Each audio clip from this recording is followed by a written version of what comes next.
July 25 world IVF day పురస్కరించుకొని హనుమకొండలోని Oasis ఫెర్టిలిటీలో నిర్వహించిన press మీట్లో డాక్టర్ జలగం కావ్య మాట్లాడారు.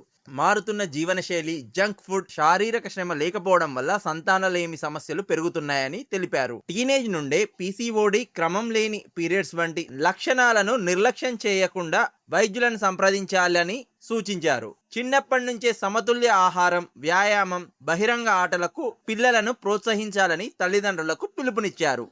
ఇప్పుడు తల్లి కూడా జాబ్కి వెళ్ళడం మనం చూస్తున్నాం. చాలా మటుకు ఇప్పుడు నేను ఒక ఫీమేల్ ఎంప్లాయీ, నాతో పాటు చాలా మంది ఉన్నారు.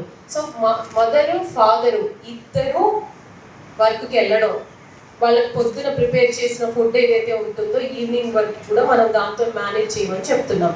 ఇలా ప్రాసెస్డ్ ఫుడ్ ఇవ్వడము and fresh fruits and vegetables ఉంటాయి, కాకపోతే తినాలని అనే ఆసక్తి కూడా పిల్లలకి మనం తింటే వాళ్ళ ముందు వాళ్ళకు వస్తుంది.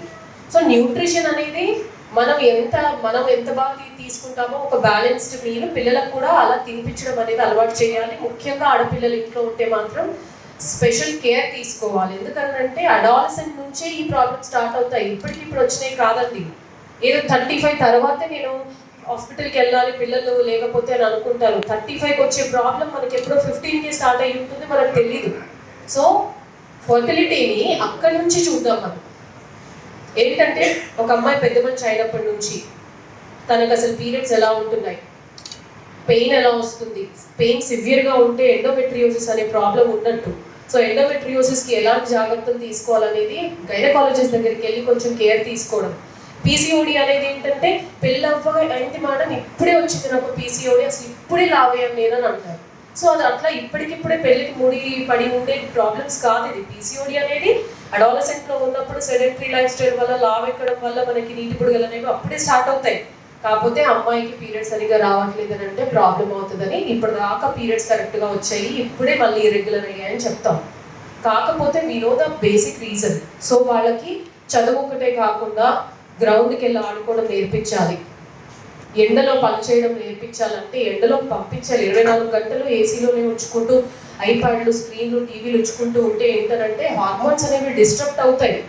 సో ఇలా హార్మోనల్ ఇంబ్యాలెన్స్, ఫుడ్ విధంగా, మన సెడెంటరీ లైఫ్ స్టైల్, ఇదంతా మనకి ఇది అవుతుంది. ముఖ్యమైన రీజన్ ఇంకొకటి ఏంటంటే ఒకప్పుడు 13-14 ఇయర్స్కి అయ్యే అమ్మాయిల మెచ్యూరిటీ 9 ఇయర్స్ కూడా అవుతున్నారు.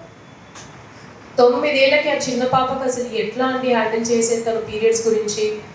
సో ఈ చిన్నవన్నీ మనం ఏదో అందరం బిజీ లైఫ్లో అడ్వైస్ ఇవ్వడం కూడా మర్చిపోతున్నాం. 9 ఏళ్ళకి పెద్ద మనిషి అయితే ఇంట్లో వాళ్ళకి, మదర్కి, ఫాదర్కి తప్ప మూడో మనిషికి చెప్పుకోలేకపోతున్నారు. 9 ఇయర్స్కి మెచ్యూరిటీ అటైన్ అయితే తనకి ఎక్కువ టైం ఉండదు. మళ్ళీ 25కి వచ్చేసరికి, 30కి వచ్చేసరికి ఎగ్స్ అయిపోతాయి. నా దగ్గరికి వచ్చేసరికి ఎగ్స్ ఉండవు. మేడం ఎందుకు, నేను బాగానే తింటున్నాను, బాగానే ఉన్నానని చాలామంది అడుగుతారు. కానీ ఒక అమ్మాయి తల్లి గర్భంలో ఉన్నప్పుడు 5th మంత్లోనే ఆడ మగ అనేది డిసైడ్ అయిపోతుంది. అమ్మాయి అయితే మిలియన్ సంఖ్యలో మనకి ఎగ్స్ ఉంటాయి 5th మంత్లో. అవి పుట్టాక కొన్ని లక్షలలో అవుతాయి, తర్వాత పెద్ద మనిషికి 100స్లో ఉంటాయి.